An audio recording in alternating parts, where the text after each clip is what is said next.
Shalom bien-aimés dans le Seigneur, nous continuons avec notre méditation sur le thème Aspirer à la direction divine. Deuxième partie. Nous reprenons notre texte de Proverbes chapitre 14, le verset 12, qui nous dit ceci.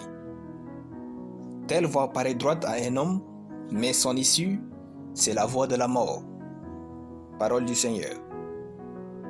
Lorsque nous aspirons à la direction divine, nous sommes encouragés à nous disposer pour saisir comment et où nous pouvons trouver cette direction.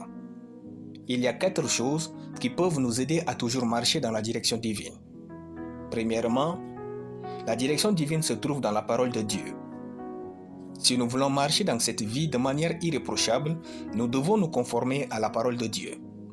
La parole de Dieu nous donne le chemin de la vie, de la paix, de la prospérité et de l'abondance. Si nous agissons contre la parole de Dieu, la parole elle-même nous combattra. Le Seigneur Jésus a dit « Quiconque entend ces paroles que j'ai dites et les met en pratique sera semblable à un homme prudent qui a bâti sa maison sur le roc. » Matthieu chapitre 7, le verset 24. La seule manière de vivre avec une finalité heureuse, c'est de mettre en pratique les paroles de Dieu.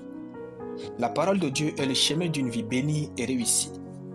Lisons-la, aimons-la, plongeons les bases de nos projets en elle, méditons-la et pratiquons-la. Elle fera de nous une réussite éternelle. Deuxièmement, nous pouvons trouver la direction divine dans les prophéties. La raison pour laquelle Dieu nous donne les prophéties, c'est pour que nos choix, nos décisions puissent s'aligner en fonction de notre divine destinée. Dieu aurait pu les garder pour lui, mais non.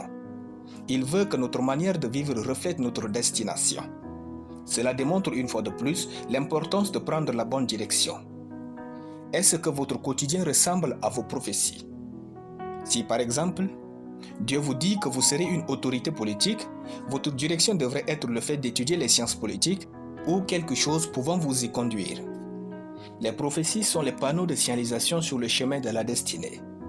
En effet, quand nous sortons en dehors de notre chemin, elles sont là pour nous rappeler le bon sens de la vie. Ne méprisez jamais les prophéties. Examinez-les et tirez-en instruction.